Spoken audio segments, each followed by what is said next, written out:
Oi pessoal, hoje eu terminei de ler As Veias Abertas da América Latina, do Eduardo Galeano, com um prefácio lindo aqui da Isabel Allende, que ela fala muito sobre a relação que ela teve com Galeano e sobre como foi ela leu o livro, né? Porque ela leu o livro antes do Chile entrar numa ditadura, né? Na ditadura do Pinochet.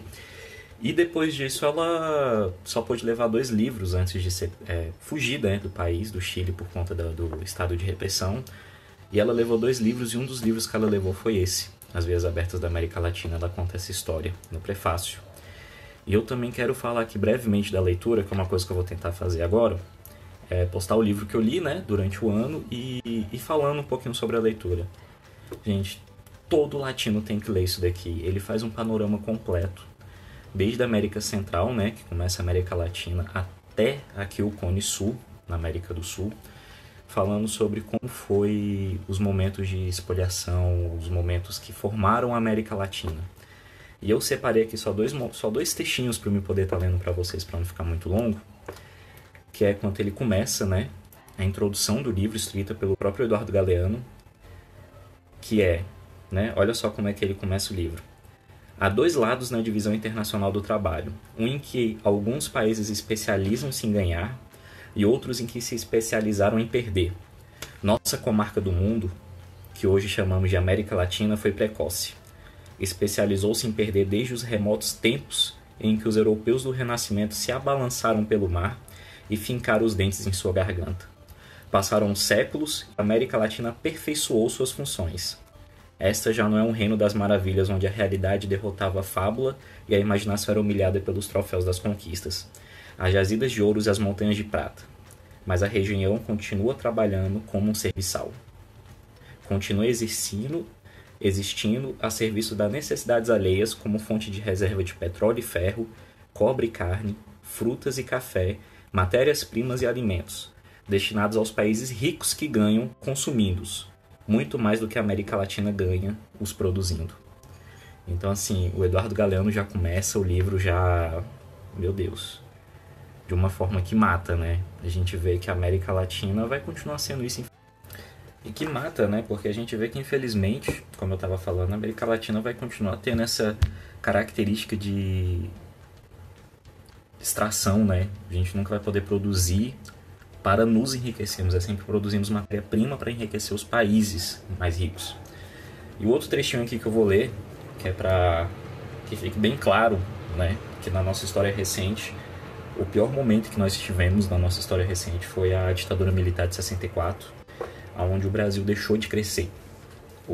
E aqui ele tem um capítulo que ele fala somente sobre a ditadura brasileira, e ele começa com: o bombardeiro do Fundo Monetário Internacional facilita o desembarque dos conquistadores.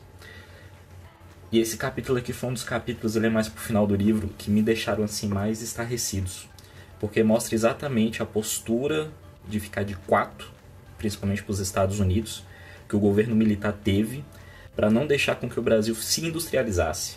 Velho, é surreal, surreal. Eu vou ler aqui só o início, para vocês terem uma ideia de como foi a nossa desnacionalização industrial. Vou ler aqui. Olha só. 2 ministros do governo prestaram declarações para a Comissão Parlamentar de Inquérito sobre a desnacionalização industrial do Brasil e reconheceram que as medidas adotadas no governo de Castelo Branco para permitir o fluxo direto de crédito externo às empresas deixaram uma inferioridade de condições às fábricas de capital nacional. Ambos se referiam à célebre instrução número 289, de princípios de 1965, às empresas estrangeiras, onde, né, as empresas estrangeiras obtinham empréstimos fora das fronteiras a 7 ou 8%, com um tipo de câmbio especial que o governo garantia em caso de desvalorização do cruzeiro, enquanto as empresas nacionais deviam pagar cerca de 50% de juros para os créditos que arduamente conseguiam dentro de seu país. Então é bem complicado quando a gente lê esse livro aqui, As Veias Abertas da América Latina, porque a gente vê que é tudo infelizmente, é tudo um processo que faz com que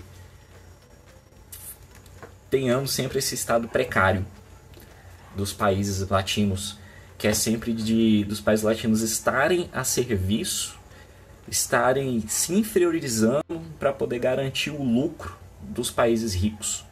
E os países ricos só são países ricos porque eles roubaram, na época da colonização, todas as nossas riquezas minerais, ouro, prata, alumínio, e sem contar a riqueza do açúcar, a riqueza do café, a própria seringueira, né, a borracha. Então, assim, se contabilizarmos tudo isso, a América Latina hoje era para ser o continente mais rico. Mas, infelizmente, nós tivemos um sistema totalmente desumano que matou mais do que todas as guerras para fazer com que a América Latina hoje seja a América Latina do jeito que ela é. E é por isso que é tão importante a gente estudar a história da América Latina, principalmente o brasileiro, se reconhecer latino, para a gente poder estar criando novas maneiras de podermos estar vencendo esse prejuízo histórico que já temos. E esse prejuízo histórico só vai ser combatido através da educação. Então, minha primeira leitura do ano, As Veias Abertas da América Latina, livraço, recomendo para todo mundo, todo mundo. E vamos indo.